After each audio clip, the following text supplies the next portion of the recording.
Amados, por gentileza, abram suas Bíblias no primeiro escrito de Samuel, por gentileza. Primeiro escrito de Samuel, capítulo de número 17. Enquanto os irmãos abrem, eu gostaria de saudar vocês que nos visitam. Sejam muito bem-vindos. Que o Senhor Jesus Cristo abençoe você, sua família, sua casa. A você também que nos assiste pela primeira vez, ou uma das primeiras vezes pelo YouTube. Que o Senhor Jesus Cristo lhe abençoe ricamente. Bom? Carta escrito de Samuel, o primeiro escrito do profeta Samuel. Por favor, a partir do verso de número 41. Primeiro escrito de Samuel, 1 Samuel, então, capítulo 17, a partir do verso de número 41. Meus irmãos, na ceia eu tenho tentado expor a vida de Davi. E eu tenho passado pelas fases preliminares acerca de Davi e tenho enfatizado bastante a construção de uma teologia bíblica. É o que nós chamamos de como é que a Bíblia ela vai retratando um tema em todas as Escrituras. E eu tenho reafirmado categoricamente que Davi é um tipo de Cristo. Ele tipificava aquilo que Jesus iria vir e fazer. E como Jesus faz muito mais do que Davi tipificou. E uma das características de Davi que teve foi justamente seu ofício de rei e de profeta, por escrever os salmos. E eu expliquei na última ceia como Jesus, nos seus ofícios de profeta, de sacerdote e de rei, tem se demonstrado superior em tudo aquilo que ele faz. E como, de fato, ele é o nosso Senhor e é, de fato, o nosso rei verdadeiro. Diante da promessa que Deus fez a Davi, e que no trono dele, da sua descendência, se levantaria um que reinaria eternamente. E assim a promessa do Senhor se cumpriu quando Jesus, da descendência de Davi, então é o rei de Israel, é o rei de todo o povo de Deus, o rei verdadeiro, o rei do universo, o Senhor da igreja. E nós estamos percebendo isso tão claramente nesse texto de Samuel. Eu também quero continuar a destacar esses aspectos da teologia bíblica. Só que hoje, no episódio de Davi e Golias, o tema que vai carregar a nossa mensagem é a pedra do reino. O tema de nossa mensagem é a pedra do reino. E eu não vou seguir uma ordem cronológica da vida de Davi, mas os aspectos que eu achar interessantes compartilhar com os irmãos, eu vou estar expondo. Por isso que hoje nós vamos estar mais para o final do capítulo 17, mas nós vamos voltar para o início da história de Davi e de Golias. Por isso que eu quero chamar vocês a estarem atentos a essa leitura e vamos tentar entender qual é a pedra do reino. Amém? Então, por favor, acompanhe comigo a leitura. Diz assim: o filisteu também vinha caminhando e se aproximava de Davi. O filisteu olhou e, vendo Davi, o desprezou, porque era apenas um moço ruivo e de boa aparência. O filisteu disse a Davi: será que eu sou um cachorro, para que você venha contra mim com pedaços de pau? E pelos seus deuses, o filisteu amaldiçoou Davi. E disse mais a Davi: venha aqui, que eu darei a sua carne, o seu corpo, às aves do céu e aos animais do campo. Davi, porém, disse ao filisteu: você vem contra mim com espada, com lança e com escudo. Eu, porém, vou contra você em nome do Senhor dos Exércitos, o Deus dos exércitos de Israel, a quem você afrontou. Hoje mesmo o Senhor entregará você nas minhas mãos. Eu o matarei, cortarei sua cabeça, e hoje mesmo darei os cadáveres do arraial dos filisteus, as aves dos céus e as feras da terra. E toda a terra, e todo mundo saberá que há Deus em Israel. Toda esta multidão saberá que o Senhor salva, não com espada, nem com lança, porque do Senhor é a guerra, e Ele entregará todos vocês nas nossas mãos. E aconteceu que quando o filisteu se levantou e começou a se aproximar de Davi, Davi se apressou, correndo, deixando as fileiras, foi ao encontro do filisteu. Davi meteu a mão no seu alforje, tirou dali uma pedra e, com a sua funda, a atirou contra o filisteu, atingindo na testa. A pedra se cravou na testa e ele caiu com o rosto no chão. Assim, Davi derrotou o filisteu com uma funda e com uma pedra. Ele o derrotou e o matou, e não havia nenhuma espada na mão de Davi. Esse é o texto. Queridos, a partir desse texto, eu quero tentar falar para vocês sobre algumas coisas importantes para a vida de todo ser humano. E aquilo que eu quero falar é justamente chamar a atenção para uma palavrinha que talvez seja pouco conhecida, mas que é de suma importância para todos nós. Você sabe o que é cosmovisão? Cosmovisão significa simplesmente visão do mundo. Cosmos vem do grego cosmos, mundo, né? Criação, universo. E visão é a forma que nós vemos, é a nossa forma como nós olhamos para o mundo. E falando resumidamente sobre isso, é a forma como nós enxergamos a vida. Como é que nós vemos os acontecimentos que estão à nossa volta. Como nós encaramos situações que surgem diante de nós todos os dias. E a questão é como é que nós olhamos para estes acontecimentos. O que é que fundamenta a nossa compreensão desta realidade?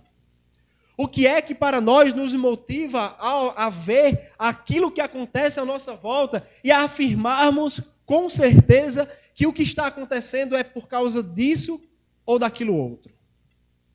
Existem muitas formas de enxergarmos o mundo. Mas hoje há um convite para todos nós, para enxergarmos a nossa vida, a nossa realidade, a partir das lentes das Escrituras e da fé em Deus.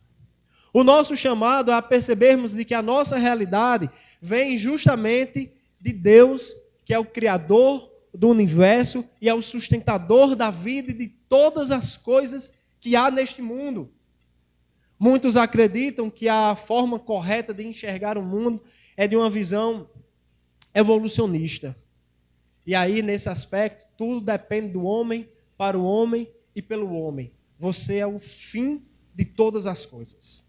Mas Davi vai nos mostrar como ele deu uma lição para os exércitos de Israel, para os exércitos dos filisteus, e talvez para muitos de nós hoje, de que a visão correta da vida e coerente está fundamentada em Deus. A visão correta da nossa vida está fundamentada no Senhor e a fé dele, e a fé nele, é que deve nos motivar a encararmos todas as situações que estão à nossa volta. E hoje é um convite para nós, para compreendermos e retornarmos ao fundamento real da existência do ser humano, que é Deus, o Criador de tudo, o doador da vida e da fé que temos, meus amados irmãos. Para entendermos isso, entendermos como é que é essa lição, entendermos esse fundamento da pedra do reino, eu quero convidar vocês a entender um pouco desse contexto. Talvez muitos de vocês sejam peritos nisso, mas é necessário que venhamos a recapitular. Nós estamos aqui num contexto entre guerras da nação de Israel antiga e com um dos seus inimigos mais ferozes, os filisteus.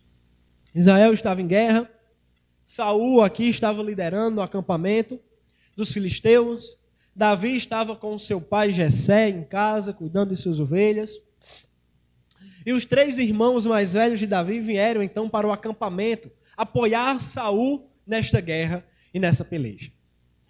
Só que do meio do acampamento dos filisteus saiu um homem guerreiro, cujo nome era Golias. Golias, então, de quase 3 metros de altura, portando equipamentos de guerra pesadíssimos. Possivelmente ele carregava cerca de 100 quilos de equipamentos de guerra em seu corpo. Armaduras pesadas, espada, escudo, lança, um colete escamado, caneleiras, protetores, um capacete de bronze, um homem guerreiro. E Não somente isso, mas ele tinha quase 3 metros de altura. Dá para imaginar? E desse meio do acampamento, ele chamou os israelitas e disse para eles: eu quero que vocês escolham dentre vocês um homem que seja capaz de lutar comigo, de pelejar comigo, porque eu sou filho dos filisteus e você é um filho dos israelitas. E quem de nós perder esta guerra vai ser servo um dos outros. Se eu perder para vocês, nós, os filisteus, seremos escravos e servos de Israel. Mas se, porém, o guerreiro que se vier contra mim perder a batalha, então nós seremos servos de vocês. E este homem, então, vem afrontar. E como nós lemos no verso de número 10, Golias disse o seguinte: hoje afronto as tropas de Israel. Saul e todo Israel ouvia as palavras do filisteu. E o texto nos diz que eles se espantaram muito. Vou repetir. O exército de Israel e Saul e todo o povo ouviam as palavras do filisteu e se espantaram muito e tiveram medo. O texto fala um pouco da família de Jessé, nessa entrelinha. Desses irmãos que vêm para a guerra, Davi que cuida das ovelhas.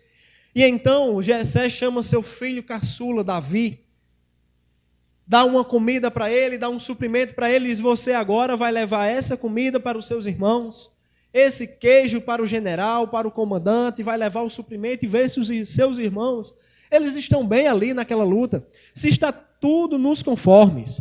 Então Davi vai até lá, leva a comida, entrega para os seus irmãos, entrega para o general. E então, quando Davi está ali, naquele momento, o filisteu mais uma vez se levanta para afrontar o exército do Deus vivo.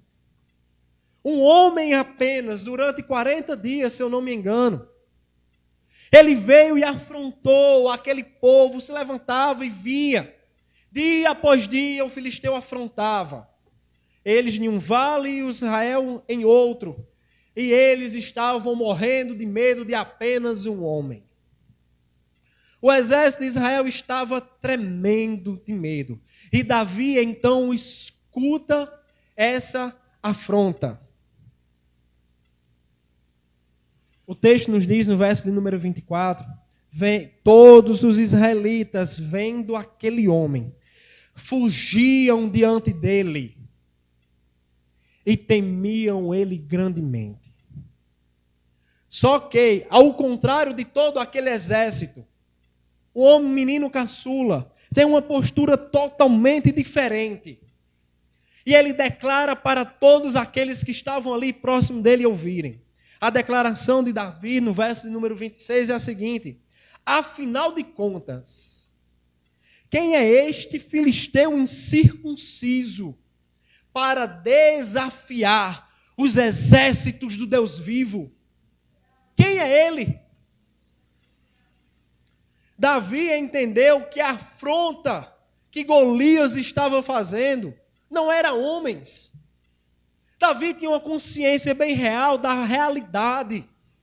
Davi tinha uma cosmovisão clara de vida, de que Deus é o Criador de todas as coisas e que Ele, Deus, é o líder dos exércitos de Israel. E que quando Golias se levanta para afrontar, ele não estava humilhando o exército ou Saul, o rei. Mas Golias se levantava e amaldiçoava, afrontava o próprio Deus. E Davi disse: quem vai se levantar e afrontar o meu Deus e eu ficar calado?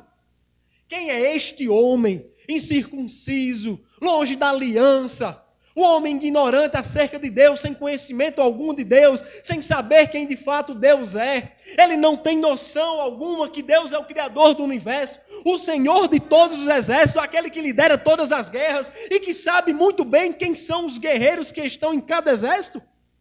Ele não sabe, ele é um incircunciso, ele é um bobo. Quem é ele?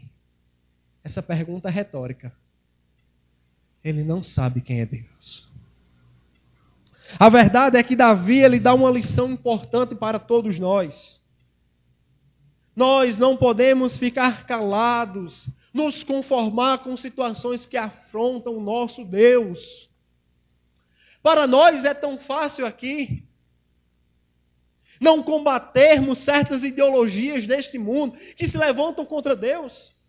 Conversava certa vez com o irmão e ele me disse, não criticando, mas dando um alerta: pastor, é possível que nossas lives em certo momento caiam, que o YouTube derrube nossas lives, quando nós de fato reafirmarmos a verdade, quando nós declararmos que somos contra as ideologias desse mundo que se levanta contra Deus.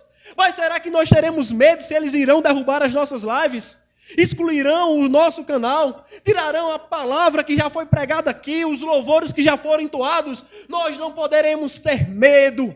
Nós não temeremos algum, porque o nosso Deus é o Criador do universo. Ele é o Senhor da rede social, das internets, do mundo inteiro. E nós não podemos ter medo, meus amados irmãos, de reafirmarmos que o Senhor, o nosso Deus, não pode ser afrontado por ninguém, por nenhuma instituição, por nenhum guerreiro, por nenhum deputado, por nenhum senador, por nenhum político ou qualquer autoridade midiática ou influencer digital que se levante, porque nós somos o povo do Deus verdadeiro que criou os céus, a terra e tudo o que existe. Quantos têm medo? Mas Davi nos mostra que enxergarmos a vida como o Senhor é o sustentador de toda a vida é o que vai nos motivar a vivermos pela fé. E quando Davi então disse isso, anunciaram a sua disposição a Saul. Saul chama ele para uma tenda, coloca uma armadura nele, e Davi então ele diz: não vou lutar com isso não, nem consigo andar direito. Isso não dá para mim. Davi então sai, tira aquela roupa, vai no ribeiro, pega algumas pedras, uma balinheira, uma balinhadeira, uma funda, e vai de encontro ao filisteu. É interessante que Davi pega 5 pedras. Eu não sei se eu estou alegorizando, mas naquele tempo existiam 5 príncipes dos filisteus. 5 comandantes, generais de guerra da dinastia dos filisteus.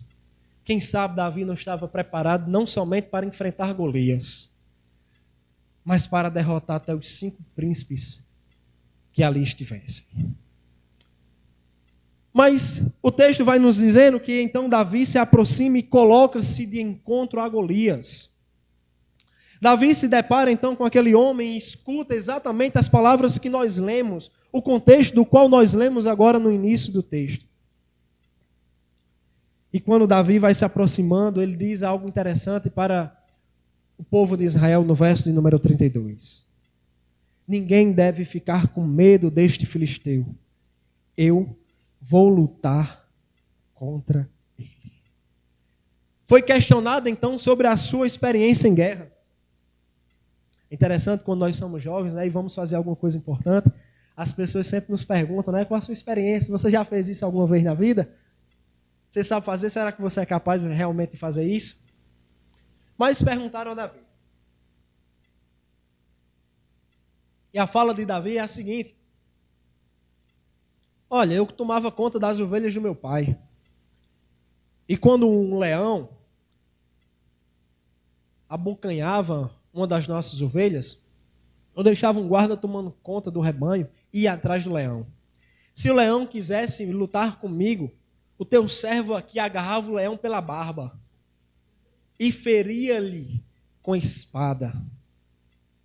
De forma semelhante, um urso também veio tomar uma das nossas ovelhas, e o teu servo perseguiu e o feriu e o matou.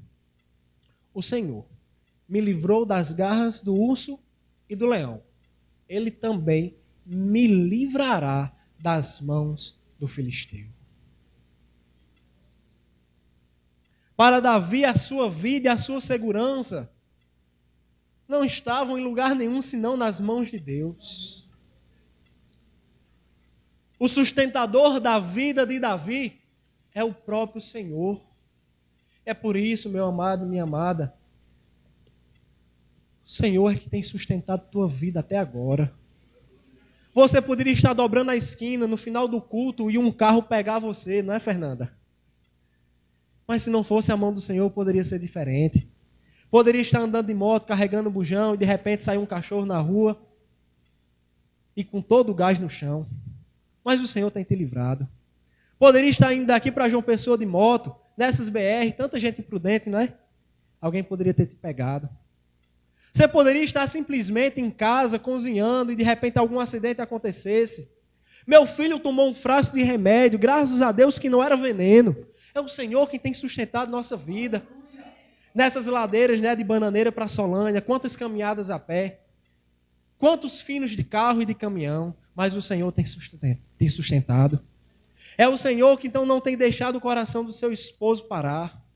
É o Senhor que tem nos protegido dia após dia de nossas vidas. É o Senhor que tem sustentado a nossa existência, assim como Davi declara: o Senhor me livrou das garras do urso e do leão, também me livrará. A nossa vida está totalmente na dependência de Deus, meus amados. É isso que nós devemos entender, que Deus é quem sustenta a vida. E o que deve motivar a nossa consciência de toda a realidade. Entendendo isso, Davi então vai para enfrentar Golias. Quando nós nos deparamos com essa situação, e nós vemos como Davi então vai enfrentar aquele homem, Golias está totalmente equipado. Espada, um rapaz que carrega seu escudo, sua flecha, algum equipamento de guerra. E Davi apenas vai com uma funda, um pedaço de pau, né? Um cajadozinho na mão.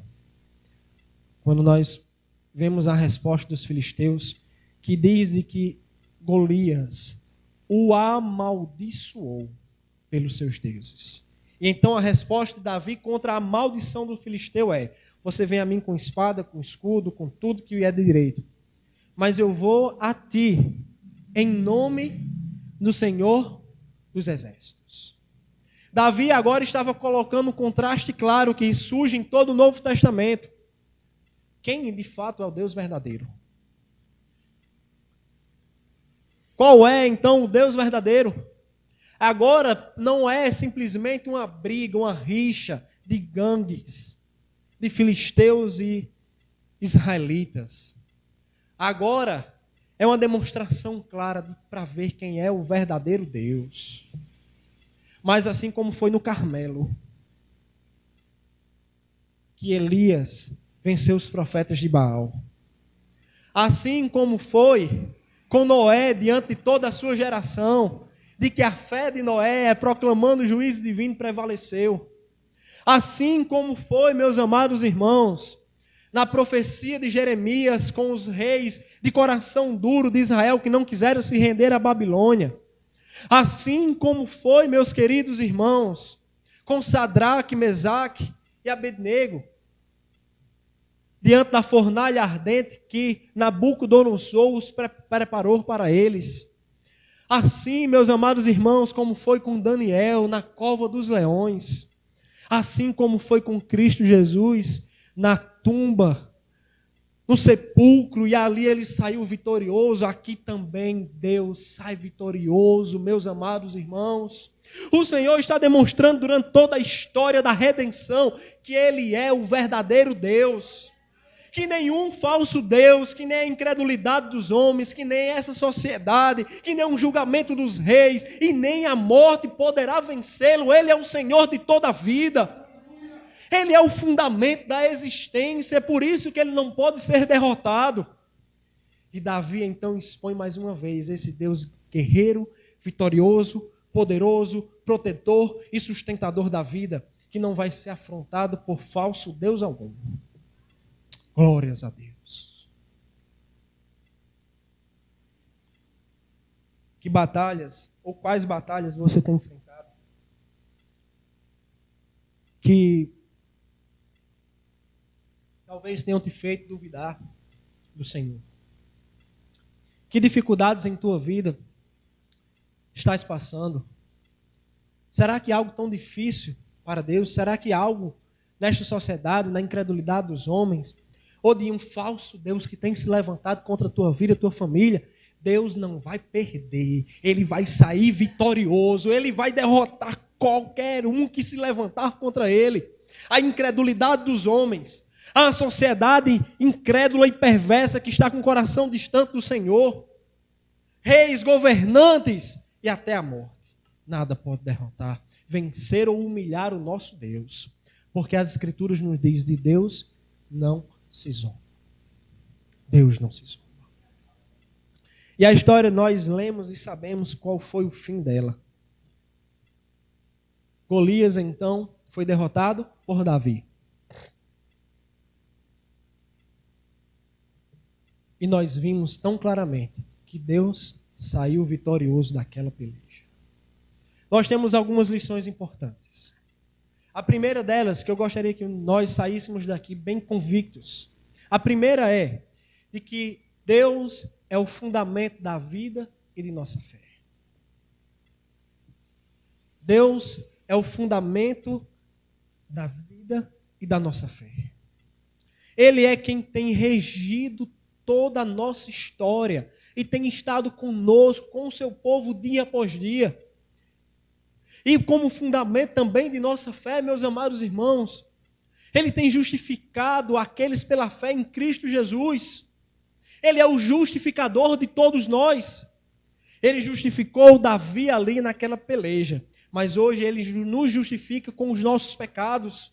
Ele nos justificou nos livrando da condenação do inimigo tão feroz, que era a punição do pecado. Ele, de fato, é o sustentador, o fundamento da minha vida e da minha fé. A segunda lição que nós temos é de que, assim como Davi, diante de uma geração incrédula, nós devemos ter atitudes que devem glorificar a Deus. A atitude clara de Davi aqui é entender de que Deus é o Redentor, sustentador e governante do povo. Deus é o Senhor de toda a história da redenção e Ele não vai ser derrotado por exército algum. E então, entendendo isso, a minha atitude é glorificar a Deus com a minha vida. E assim Davi o fez. Essa atitude de Davi não foi para se autogloriar como seus irmãos pensaram, que eles disseram: já vem você se aparecer mais uma vez, o que você quer xeretando aqui? A atitude de Davi não era para se aparecer, mas antes era para glorificar a Deus. A atitude de Davi não era para ganhar o prêmio, porque muitos disseram, eu até ouvi um grande pregador da mídia falar uma vez que Davi não era bobo, o que ele queria era o prêmio, casar com a filha do rei e ficar livre de impostos. Coitado. Poderia apenas dizer que esse rapaz fala muito, que esse Senhor hoje fala muito. A verdade é que Davi estava preocupado com a glória de Deus. O que é que nos preocupa em nossa vida, com as nossas atitudes, com aquilo que tem acontecido em nossa vida?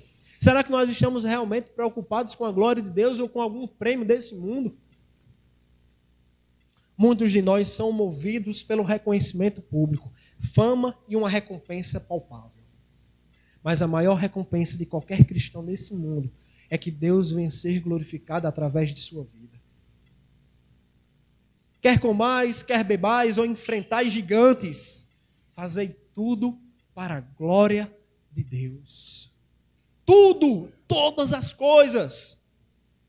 O nosso acordar, o nosso andar, o nosso deitar, o nosso dormir, tudo que fizermos tem que ser para glorificar o nome do nosso Deus. Porque Ele é o fundamento. Uma terceira lição é de que a fé verdadeira, ela é evidenciada na vida. A pergunta é, uma das perguntas, Davi tinha fé em Deus? Sim. A pergunta, os israelitas tinham fé em Deus? Viviam pelas promessas? Saul tinha fé em Deus? O exército de Israel tinha fé em Deus? Se nós olharmos, nós diríamos facilmente sim. É interessante que a fé, ela reverbera, ela ressoa, ela está claramente na nossa vida, no dia a dia. Não existe fé e nem teologia de gabinete. A fé e a nossa teologia tem que vivenciar na nossa vida prática, meus amados. E foi isso que Davi fez. Ele não tinha uma teologia E nem uma fé de gabinete que ficava apenas lá no curral onde ele tomava conta das ovelhas. Mas ele saía do arraial, ele ia buscar a ovelha. Ele, quando se encontrava com uma situação, ele dizia: eu vou viver pela fé. Não tenham medo, porque o Senhor entregará esse filisteu em nossas mãos. E Davi tinha fé em Deus, e ele colocou a fé dele na prática. Não se assombre com o que está passando em sua vida, mas pelo contrário, coloque sua fé em prática, vivencie. Ela não foi feita para estarmos simplesmente daqui do púlpito para a nossa casa e vice-versa. Enquanto nós estamos na nossa vida prática, nós não temos coragem alguma de colocá-la em evidência. Mas Davi assim o teve. Davi tinha tanta fé de que Golias disse: eu vou matar você. Uma unidade. Davi disse: eu vou matar você e todos os seus companheiros. Enquanto isso, Golias pensava: eu vou dar a tua carne para as aves dos céus. Davi disse: eu vou cortar a tua cabeça. Teus companheiros e vocês vão fugir. E Israel vai sair daqui vitorioso. Era um homem movido de fé. Era um homem que, se estivesse nas páginas do Novo Testamento, Davi teria o dom de efeitos miraculosos. O Senhor poderia assim falar, olhando por essa situação. E assim foi como aconteceu. Alguém poderia até falar do arraial dos filisteus: vejo que tu és profeta, como de fato era. E aconteceu exatamente tudo isso. Para encerrarmos, como eu tenho feito com vocês, observando tudo isso, qual é o nosso paralelo ou algo que nós podemos construir com o Novo Testamento? De que é que esse texto vem nos expor e nos fazer lembrar de Jesus, da nossa salvação, do nosso Salvador, de tudo isso? Eu quero traçar um paralelo. O fundamento real da vida de Davi, a pedra do reino, nós podemos observar também como foi com Pedro em Mateus 16. Jesus então pergunta para todos eles: quem os homens dizem que eu sou? Como as pessoas assim me declaram? O Senhor é um profeta, João Batista que ressuscitou, é Jeremias. Mas e vocês? Quem dizem que eu sou? Quem Israel ou os filisteus dizem que é o Deus de Israel? Quem eles acham que é? Apenas um Deus qualquer, que o nosso é mais poderoso. Mas vocês, quem dizem? Saul e guerreiros de Israel? O Senhor é um Deus aí que tirou a gente da terra do Egito, mas agora esse homem tem 3 metros de altura. Mas e você, Pedro? E você? Tu és o Cristo, o Filho do Deus vivo. Quem tu dizes que eu sou, Davi? O Senhor é o Deus de Israel, o Deus dos exércitos. Ninguém vence o Senhor. O Senhor é o governante supremo do universo de todas as coisas. Que declaração fantástica e maravilhosa. E assim, então, Jesus declara para essa declaração de Pedro: tu és pedra, ou pedregulho, ou pedrinha, ou Cefas, tu também és pedra. Mas sobre esta pedra, sobre esse fundamento, sobre esta declaração importante para todos aqueles que hão de crer no meu nome, parafraseando outros textos, quando Jesus ora pelos discípulos presentes e pelos futuros, unindo os 2 textos, sobre este fundamento. A convicção clara que você tem, que não foi carne e nem sangue que revelaram isto a você. Eu edificarei a minha igreja. Edificarei o meu povo, e a fé verdadeira estará naqueles que assim acreditarem que eu sou o filho legítimo de Deus.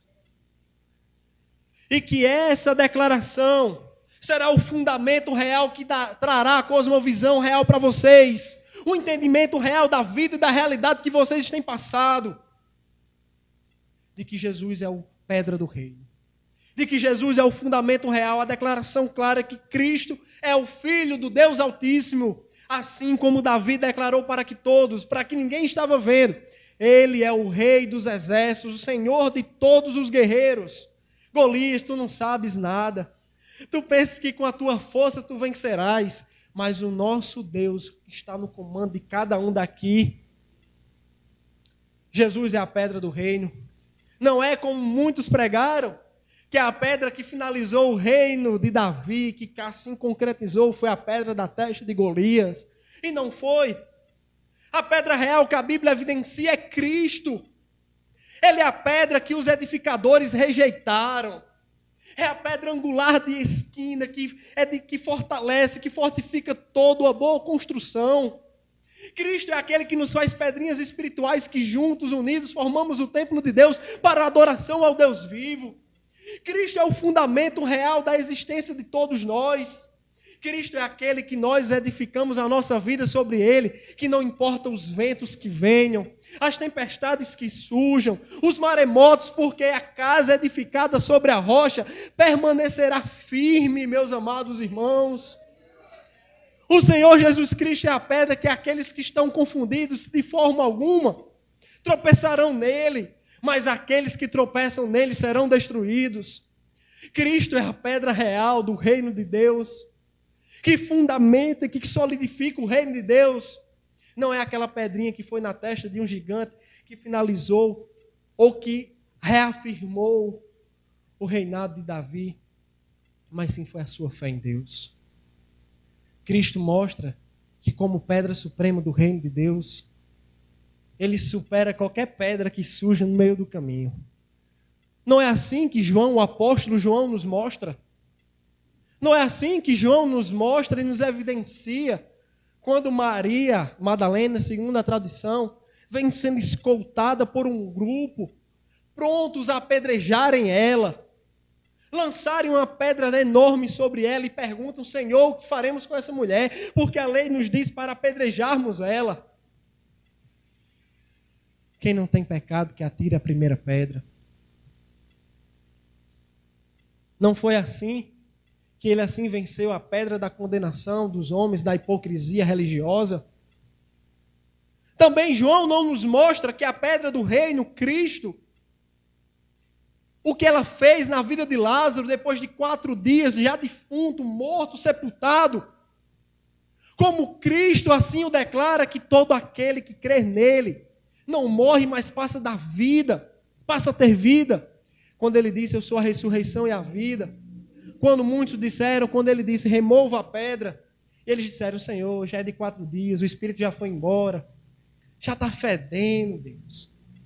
Não foi assim que ele venceu e demonstrou para todos que ele tem um domínio sobre a morte e a vida, ressuscitando Lázaro, venceu a morte aqui.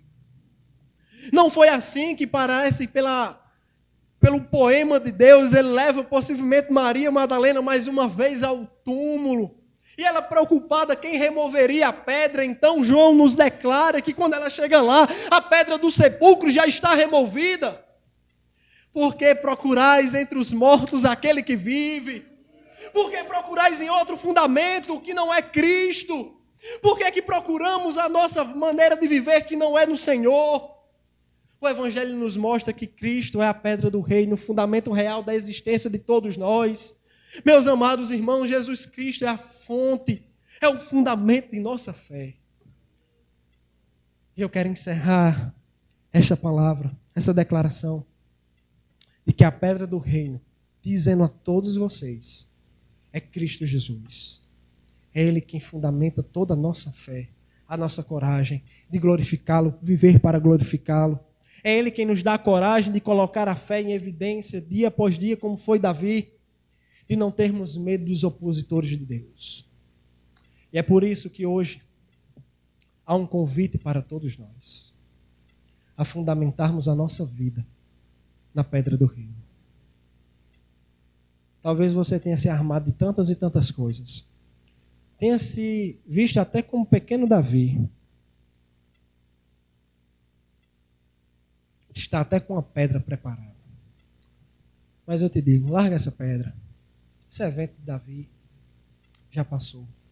Hoje é a pedra que o Senhor quer que você esteja firmado, com ela nas mãos. é Cristo. É o Senhor de todos nós. Ele é o governante supremo de nossa vida e nossa existência, meu irmão, minha irmã. Que o Senhor, o nosso Deus, conduza a nossa vida no fundamento real da nossa fé. Cristo Jesus, o nosso Senhor. Vamos orar. Senhor, nós temos tantas e tantas coisas ainda a aprender sobre esse texto e sobre esse diálogo de Davi e de Golias. Nós temos tantas e tantas coisas ainda para aprender desta narrativa bíblica. Mas nós queremos pedir ao Senhor que nós possamos sair daqui convictos de que o fundamento real da nossa vida é o Teu Filho Jesus. Para aqueles que ainda não têm esse fundamento, eu peço ao Senhor que abra os seus olhos com o Teu Espírito Santo, ilumine sua mente e coração, para eles enxergarem esta verdade. Senhor, que muitos têm enfrentado tantos e tantos desafios, mas não têm tido coragem de colocar em prática a sua fé. Eu peço ao Senhor que assim os motive com coragem, mostrando a eles que Cristo é quem está com eles e fundamento que justifique os seus pecados e a sua vida, Senhor, e a sua fé. Senhor, muitos têm vivido não para glorificar o Teu nome. Por isso eu peço ao Senhor que dê a consciência de Tua glória, quem Tu és, meu Deus, para que as nossas atitudes sejam para Te glorificar, Pai. Meu Deus, e que aqueles que nunca sequer cogitaram que o Senhor fosse o centro da vida, da nossa existência, como fundamento de nossa cosmovisão, da forma como nós enxergamos o mundo, que o Senhor então abra os seus olhos e eles possam ver a mensagem da cruz, porque o Teu Filho Jesus morreu por nós na cruz do Calvário, mas ressuscitou ao terceiro dia. Oh meu Deus, Ele não foi vencido pela morte. E eu peço ao Senhor, dê a eles novo nascimento para desfrutarem do reino eterno do Senhor. É assim que eu oro, no nome santo de Jesus, o Teu Filho. Amém e amém. Glória a Deus, meus amados irmãos.